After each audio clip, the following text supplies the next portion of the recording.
नमस्कार. ग्राम विकास ई सेवा टीमतर्फे आपले स्वागत आहे. आज आपण क्षेत्रफळावर आधारित कर आकारणी करून करण्यात आलेली वसुली व पूर्वी अस्तित्वात असलेले वार्षिक भाडे तसेच भांडवली मूल्याच्या आधारे सुधारित कर आकारणी करून अतिरिक्त वसुली भविष्यातील कर आकारणीमध्ये समायोजन करणे या विषयाचा शासन निर्णयाबाबत सविस्तर जाणून घेणार आहोत. त्यापूर्वी आपण ग्रामविकास ई सेवा या चॅनलला सबस्क्राईब केले नसल्यास चॅनलला सबस्क्राईब करा, लाईक करा, कमेंट करा, शेअर करायला विसरू नका. तर आपण शासन निर्णय बघूया. ग्रामविकास शासन निर्णय 10 डिसेंबर 2018. प्रस्तावना. महाराष्ट्र ग्रामपंचायत अधिनियम कलम 124 नुसार गावाच्या सीमेवरील इमारती मग त्या कृषी आकारणीस अधीन असोत किंवा नसोत व जमिनी ज्या कृषी आकारणीस अधीन नाहीत यावर ग्रामपंचायतीत कर बसवण्याचा अधिकार आहे. त्या अंतर्गत करण्यात आलेल्या महाराष्ट्र ग्रामपंचायत कर व फी नियम 1960 मधील भाग 2 खालील तरतुदीनुसार ग्रामपंचायतीकडून कर आकारणी करून कर वसुली करण्यात येते. संदर्भ क्रमांक 1 च्या शासन अधिसूचना दिनांक 3 डिसेंबर 1999 अन्वये महाराष्ट्र ग्रामपंचायत कर व फी नियम 1960 मध्ये याबाबत सुधारणा करून क्षेत्रफळावर आधारित मालमत्ता कर आकारणी करण्यात येत होती. या शासन निर्णय क्रमांक PIL 2614 क्रमांक 339 सुधारणेस माननीय उच्च न्यायालय मुंबई येथे जनहित याचिका क्रमांक 60/2001 अन्वये आव्हानित केले होते. सदर याचिकेवरून माननीय उच्च न्यायालय मुंबई यांनी क्षेत्रफळावर आधारित कर आकारणी ही घटनेच्या अनुच्छेद 14 भंग करणारे असल्यामुळे रद्दबातल करून महाराष्ट्र ग्रामपंचायत कर व फी नियम 1960 मध्ये सुधारणा करण्याबाबत आदेशित केले होते. त्यानुसार संदर्भ क्रमांक 3 च्या शासन निर्णय अधिसूचना दिनांक 31 डिसेंबर 2015 अन्वये महाराष्ट्र ग्रामपंचायत कर व फी नियम 1960 मध्ये सुधारणा करण्यात आली असून त्याप्रमाणे कार्यवाही करण्यात येत आहे. तसेच माननीय उच्च न्यायालय मुंबई खंडपीठ नागपूर येथे दाखल रीट याचिका क्रमांक 76/2004 व 2434/2009 मध्ये क्षेत्रफळावर आधारित कर आकारणी ही घटनेच्या अनुच्छेद 14 भंग करणारे असल्यामुळे शासन अधिसूचना दिनांक 3 डिसेंबर 1999 अन्वये कर आकारणी करून वसुली केलेल्या कालावधीतील कर आकारणीमध्ये शासन अधिसूचना दिनांक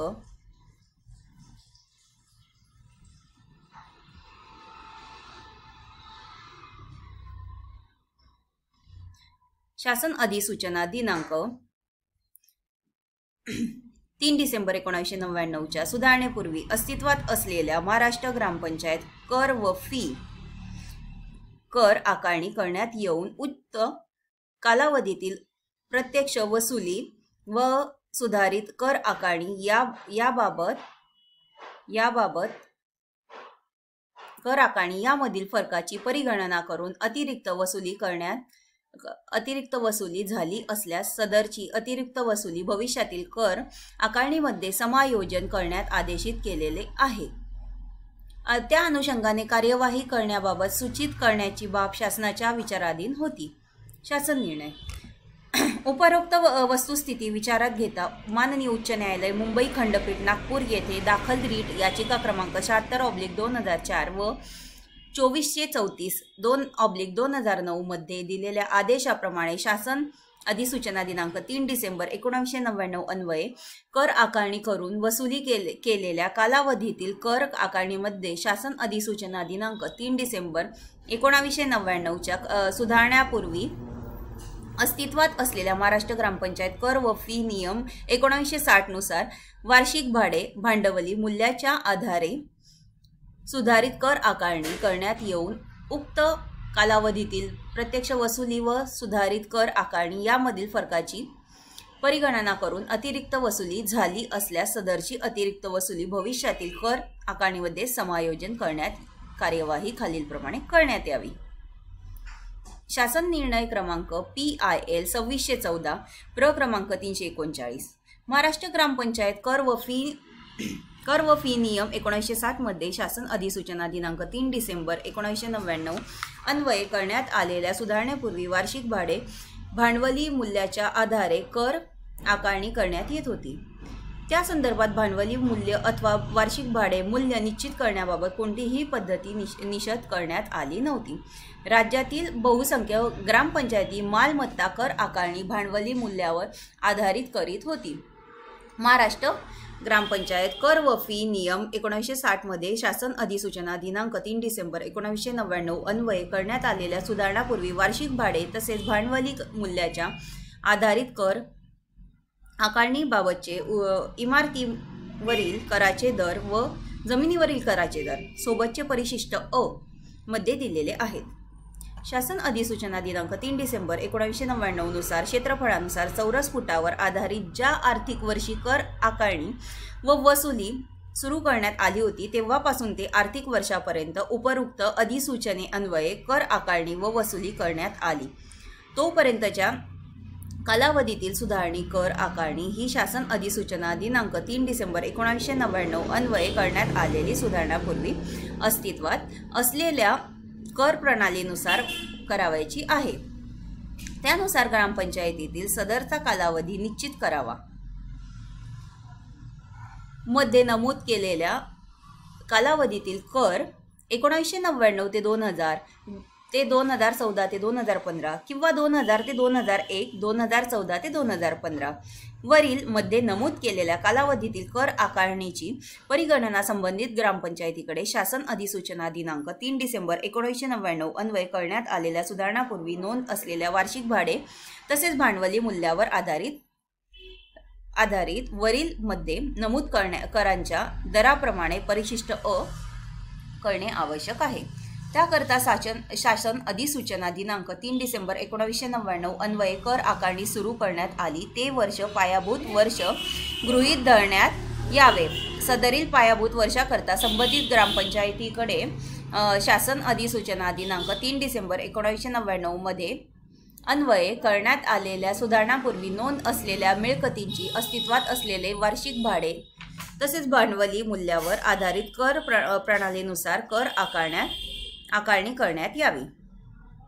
शासन निर्णय क्रमांक PIL 2614 प्र क्रमांक 339 वरील मध्ये नमूद कालावधीत दर 4 वर्षांनी करण्यात येणाऱ्या प्रत्यक्ष फेर आकारणीच्या अनुषंगाने वार्षिक भाडे भांडवली मूल्यामध्ये व कराच्या दरांमध्ये किमती महागाई निर्देशकाच्या प्रमाणात वाढ करण्यात येऊन फेर आकारणी करण्यात यावी। आयकर विभागाच्या संकेतस्थळावरून प्राप्त किंमत महागाई निर्देशनांकाचा तक्ता सोबतचे परिशिष्ट ब मध्ये दिलेले आहेत। कराच्या दरामध्ये किंमत महागाई निर्देशकांच्या प्रमाणात केलेली वाढ ही कमाल दरापेक्षा जास्त झाल्यास कराचा कमाल दरच परिगणनेकरिता घ्यावा। ज्या ग्रामपंचायतीमध्ये भांडवली मूल्यावर आधारित कर आकारणी करण्यात येत होती त्या ग्रामपंचायतीने पायाभूत वर्षी किंवा तदनंतरच्या वर्षामध्ये अस्तित्वावरील मिळकतीच्या वाढीव क्षेत्राच्या किंवा नवीन मिळकतीच्या भांडवली मूल्याची परिगणना ही शासन अधिसूचना दिनांक 31 डिसेंबर 2015 अन्वये सुधारणा करण्यात आलेल्या महाराष्ट्र ग्रामपंचायत कर व फी नियम 1960 मधील नियम 7 च्या तरतुदीनुसार त्या वर्षावरील नोंदणी व मुद्रांक विभागाच्या वार्षिक मूल्य दर तक्त्यावरील दरानुसार निश्चित करण्यात यावी। निश्चित केलेले भांडवली मूल्य व त्या वर्षीच्या कराच्या दरानुसार कर आकारणी करण्यात यावी। तसेच वरील 9 मध्ये नमूद केल्याप्रमाणे प्रत्येक फेर आकारणी अन्वये कर आकारणीमध्ये वाढ करण्यात यावी। ज्या ग्रामपंचायतीने वार्षिक भाडे तत्वावर आधारित कर आकारणी करण्यात येत होती त्या ग्रामपंचायतीने पायाभूत वर्षी किंवा तदनंतरच्या वर्षामध्ये अस्तित्वावरील मिळकतीच्या वाढीव क्षेत्राच्या किंवा नवीन मिळकतीच्या वार्षिक भाडे मूल्याची परिगणना ही लगतच्या मालमत्तेच्या वार्षिक भाड्या मूल्या एवढे वार्षिक भाडे मूल्य गृहीत धरून निश्चित करण्यात यावे। निश्चित केलेले वार्षिक भाडे मूल्य व त्या वर्षीच्या कराच्या दरानुसार कर आकारणी करण्यात यावी। तसेच वरील 9 मध्ये नमूद केल्याप्रमाणे प्रत्येक फेर आकारणी अन्वये कर आकारणीमध्ये वाढ करण्यात यावी। वरील 12 वरील तसेच 5 मधील कालावधीकरिता वरील प्रमाणे सुधारित कर आकारणी व शासन अधिसूचना दिनांक 3 डिसेंबर 1999 नुसार प्रत्यक्षात करण्यात आलेली कर वसुली यामधील फरकाची रक्कम निश्चित करावी। हे करत असताना शासन निर्णय VPM 2600 प्र क्रमांक 1352/22 दिनांक 9 फेब्रुवारी 2001 अन्वये केलेली कार्यवाही विचारात घेण्यात यावी। शासन निर्णय क्रमांक PIL 2614 प्र क्रमांक 339 प्रत्यक्ष वसुलीची रक्कम सुधारित कर आकारणीपेक्षा जास्त असल्यास यामधील फरकाची रक्कम परत न करता पुढील वर्षामध्ये करण्यात येणाऱ्या कर आकारणीच्या रकमेशी टप्प्याटप्प्याने पुस्तकी समायोजन करावे। तसेच प्रत्यक्ष वसुलीची रक्कम सुधारित कर आकारणीपेक्षा कमी असल्यास यामधील फरकाची रक्कम वसूल करण्यात येऊ नये। समायोजनाची कार्यवाही सन 2019 ते 2020 पासून करण्यात यावी। मुख्य कार्यकारी अधिकारी यांनी वरील प्रमाणे कार्यवाही करण्याबाबत आपल्या जिल्ह्यातील अधीनस्थ सर्व संबंधित अधिकारी कर्मचारी व सर्व ग्रामपंचायतीच्या निदर्शनास आणून अंमलबजावणी करावून घ्यावी। विभागीय आयुक्त तसेच उपायुक्त विकास आस्थापना यांनी याबाबतच्या वेळोवेळी आढावा घेऊन अंमलबजावणी करण्यात येत असल्याची दक्षता घ्यावी। सदर शासन निर्णय महाराष्ट्र शासनाच्या www.maharashtra.government.in या संकेतस्थळावर उपलब्ध करण्यात आला असून त्याचा संकेतांक 2018/1313200289220 असा आहे। हा आदेश डिजिटल स्वाक्षरीने साक्षांकित करून काढण्यात येत आहे। तसेच महाराष्ट्राचे उपसचिव यांच्या आदेशानुसार हा शासन निर्णय प्रचारित केलेला आहे। धन्यवाद। आपणास आजचा विषय व व्हिडिओ कसा वाटला याबाबत कमेंट आपण नोंदवू शकतात। तसेच या व्यतिरिक्त इतर विषयांची माहिती जाणून घेण्यासाठी ग्रामविकास eसेवा.com या साईटवरून माहिती प्राप्त करून घेऊ शकतात। धन्यवाद।